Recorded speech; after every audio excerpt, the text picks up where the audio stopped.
बिहार में नवंबर 2020 में विधानसभा चुनाव हुए थे। नीतीश कुमार के नेतृत्व में एनडीए की सरकार बनी, लेकिन अब 21 महीने के बाद बिहार में सियासी तौर पर सब कुछ ठीक नहीं है। प्रदेश में खबरें हैं कि जदयू और बीजेपी का गठबंधन टूट सकता है।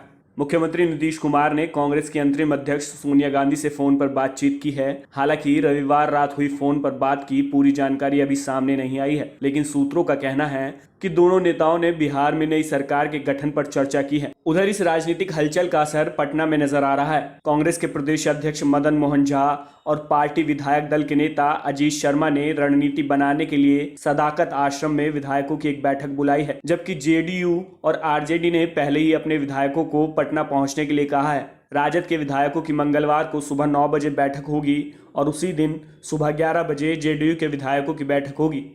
शनिवार और रविवार की रात नीतीश कुमार की पहले ही राजद नेता तेजस्वी यादव के साथ 2 बैठकें हो चुकी हैं। इसके बाद अब नीतीश कुमार ने सोनिया गांधी से फोन पर बात की है। इन सबके बीच बिहार में विधानसभा की स्थिति की बात करें तो 243 सीटों वाली विधानसभा में 122 सीट बहुमत के लिए चाहिए। फिलहाल सत्ताधारी गठबंधन में बीजेपी 77, जेडीयू के 45, अन्य के 5 जोड़कर कुल 127 विधायक हैं। वहीं विपक्ष की बात करें तो राजद 79, कांग्रेस 19 और अन्य के पास 17 सीटें हैं, जिनका कुल आंकड़ा 115 तक पहुंचता है।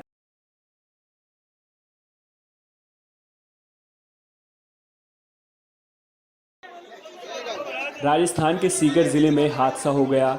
यहां स्थित खाटू श्याम जी मंदिर में सोमवार को भगदड़ मचने से 3 महिलाओं की मौत हो गई, जबकि कई लोग घायल हैं। हादसा मंदिर के प्रवेश द्वार पर हुआ। दरअसल एकादशी पर मंदिर में दर्शन करने के लिए रविवार से ही लोगों की लाइन लग गई थी। ऐसे में मंदिर के पट खुलते ही दर्शन करने की होड़ में भगदड़ मच गई। इस दौरान कई महिला और पुरुष नीचे गिर गए, चोट नहीं पाए। मौके पर मौजूद पुलिसकर्मियों और मंदिर कमेटी के गार्ड ने आनन फानन में व्यवस्था संभाली।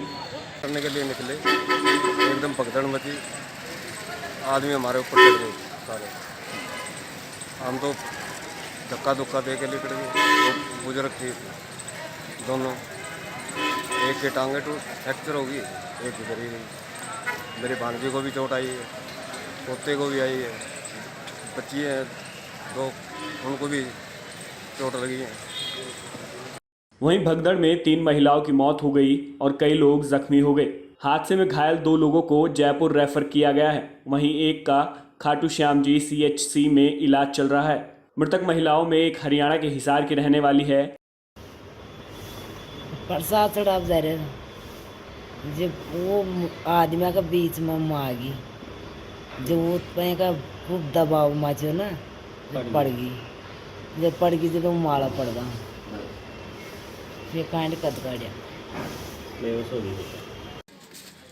पुलिस मामले की जांच कर रही है। उधर राज्य सरकार ने मृतकों के परिजनों को 5-5 लाख रुपए का मुआवजा देने की घोषणा की है, जबकि घायलों को 20-20 हजार की मदद सीएम राहत कोष से दी जाएगी। बता दें, खाटू श्याम जी में पुत्रदा एकादशी पर मासिक मेला लगता है, जिसमें बड़ी संख्या में श्रद्धालु उमड़ते हैं। ऐसे में रविवार देर रात को दर्शन के लिए बड़ी संख्या में श्रद्धालु जुटने लगे। इसी दौरान आरती के लिए जब मंदिर के पट बंद किए गए तो पट के पास दबाव बढ़ गया और धक्का मुक्की शुरू हो गई, जिसके बाद यह हादसा हो गया।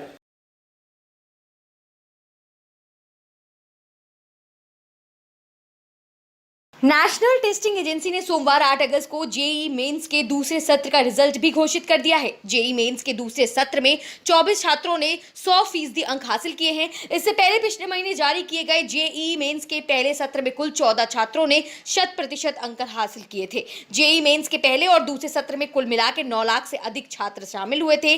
भारत के अलावा जिन अन्य देशों और विदेशी शहरों में ये परीक्षाएं आयोजित की गई, उनमें Doha, Dubai, Kathmandu, Muscat, Riyadh, Singapore, Kuwait, Lagos, Colombo, Jakarta, Vienna, Moscow व बैंकॉक जैसे देश शामिल हैं। बता दें कि नेशनल टेस्टिंग एजेंसी यानी एनटीए जब जेईई मेंस 2022 परीक्षा के दोनों सत्रों के रिजल्ट के आधार पर अभ्यर्थियों की रैंक बनाएगी। इन परीक्षाओं में करीब 10 छात्र ऐसे हैं जिन्होंने पहले सत्र में 100% अंक हासिल किए। बावजूद इसके इन छात्रों ने दूसरे सत्र की भी परीक्षा दी और दूसरे सत्र की परीक्षाओं में भी इन छात्रों ने 100% अंक हासिल किए हैं। गौरतलब है कि जेईई मेंस में अच्छा प्रदर्शन करने वाले छात्र जेईई एडवांस की परीक्षा भी दे सकेंगे। जेईई एडवांस में अच्छी रैंकिंग हासिल करने वाले छात्रों को देश भर के IIT निजी संस्थानों समेत देश के विख्यात इंजीनियरिंग संस्थानों में दाखिला मिलेगा। एनटीए के वरिष्ठ निदेशक डॉक्टर साधना पाराशर के मुताबिक परीक्षा प्रणाली को पारदर्शी बनाने के लिए परीक्षार्थियों द्वारा सत्यापन के लिए आंसर शीट के साथ प्रश्न पत्र और दर्ज प्रतिक्रियाओं को वेबसाइट पर प्रदर्शित किया गया था। विषय विशेषज्ञों द्वारा सत्यापित करने के बाद संशोधित आंसर शीट वेबसाइट पर प्रकाशित की गई थी।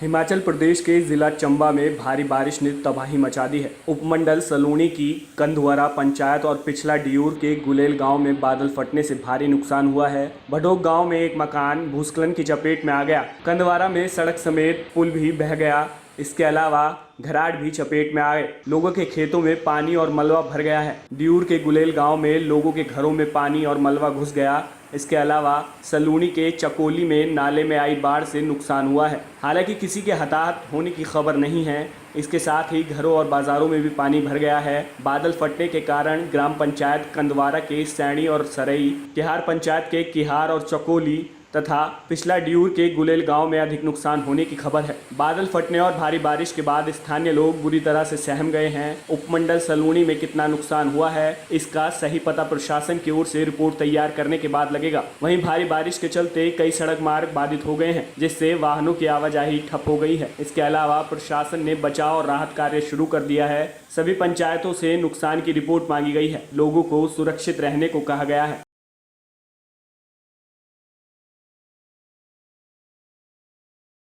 उपराष्ट्रपति चुनाव के लिए मतदान हुआ। इस दौरान प्रधानमंत्री नरेंद्र मोदी, पूर्व प्रधानमंत्री मनमोहन सिंह, केंद्रीय गृह मंत्री अमित शाह, कांग्रेस अध्यक्ष सोनिया गांधी समेत कई केंद्रीय मंत्रियों और विभिन्न दलों के सांसदों ने मतदान किया। मतदान सुबह 10 बजे से शुरू हुआ और शाम 5 बजे तक चला।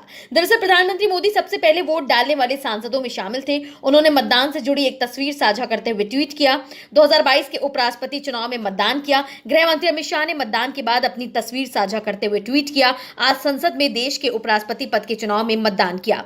पूर्व प्रधानमंत्री मनमोहन सिंह व्हीलचेयर पर संसद भवन पहुंचे और उपराष्ट्रपति चुनाव में अपने मताधिकार का इस्तेमाल किया। सिंह ने पिछले महीने राष्ट्रपति चुनाव में भी व्हीलचेयर से संसद भवन पहुंचकर वोट डाला था। कांग्रेस अध्यक्ष सोनिया गांधी और पूर्व अध्यक्ष राहुल गांधी ने दोपहर में मतदान किया। राज्यसभा में नेता प्रतिपक्ष मल्लिकार्जुन खड़गे, लोकसभा में कांग्रेस के नेता अधीर रंजन चौधरी, पार्टी महासचिव जयराम रमेश और मुख्य विपक्षी दल के कई अन्य सांसदों ने भी अपने मतदान का इस्तेमाल किया। दरअसल उपराष्ट्रपति चुनाव में एनडीए प्रत्याशी जगदीप धनखड़ का मुकाबला विपक्ष की संयुक्त उम्मीदवार मार्गरेट अल्वा से है।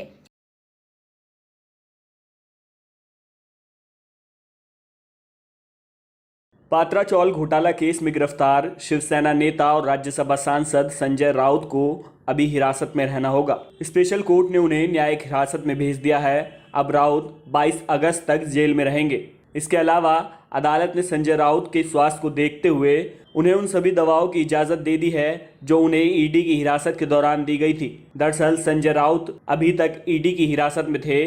पिछले गुरुवार को राउत को कोर्ट में पेश किया गया था। इसके बाद विशेष अदालत ने ईडी की हिरासत 8 अगस्त तक बढ़ा दी थी। पिछले दिनों ईडी ने संजय राउत की पत्नी वर्षा राउत से भी पूछताछ की थी। दरअसल संजय राउत को 31 जुलाई को ईडी ने गिरफ्तार किया था। ईडी ने राउत के घर पर सुबह सुबह छापा मारा था। करीब 8 घंटे की पूछताछ के बाद उन्हें हिरासत में ले लिया गया था। इसके बाद देर रात उन्हें गिरफ्तार कर लिया गया। मुंबई के पात्रा चौल के पुनर्विकास से जुड़ी कथित अनियमितताओं से जुड़े मामले में ईडी संजय राउत की संलिप्तता की जांच कर रही है। पूरा मामला 1039.79 करोड़ रुपए के हेरफेर का बताया जाता है। ईडी का आरोप है कि पुनर्वास योजना के तहत करोड़ों रुपए का घोटाला हुआ। इस मामले में संजय राउत के करीबी प्रवीण राउत को सीधे आरोपी बनाया गया है। ईडी ने प्रवीण राउत को फरवरी 2022 में गिरफ्तार किया था।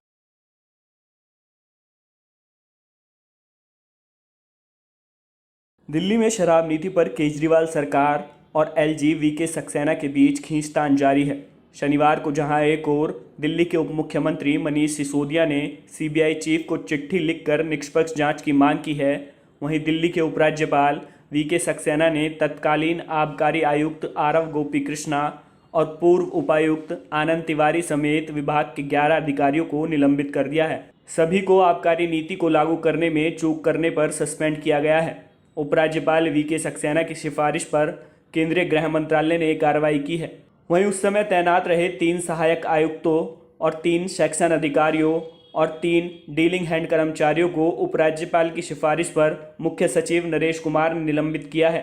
इन सभी के खिलाफ जांच भी शुरू की जा रही है। इन पर अन्य बातों के साथ साथ निविदा को अंतिम रूप देने में अनियमितताएं और चुनिंदा विक्रेताओं को पोस्ट टेंडर फायदा पहुंचाना शामिल है। ये बात दिल्ली सरकार के विजिलेंस विभाग ने जांच कर अपनी रिपोर्ट में कही है। वहीं दूसरी तरफ दिल्ली के उप मुख्यमंत्री मनीष सिसोदिया ने कहा कि उन्होंने इस मामले से जुड़ी जानकारी सीबीआई को भेज दी है। उन्होंने बताया कि नई आबकारी नीति के तहत अनधिकृत क्षेत्रों समेत पूरी दिल्ली में 849 दुकानें खोली जानी थी। तत्कालीन उपराज्यपाल अनिल बैजल ने इस प्रस्ताव का विरोध नहीं किया और इसे मंजूरी दे दी। दरअसल मौजूदा एलजी वीके सक्सेना ने शराब नीति 2021-22 में गड़बड़ियों की आशंका के लिए सीबीआई जांच की सिफारिश की थी।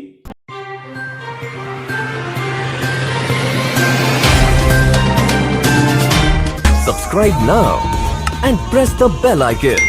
Never miss an update.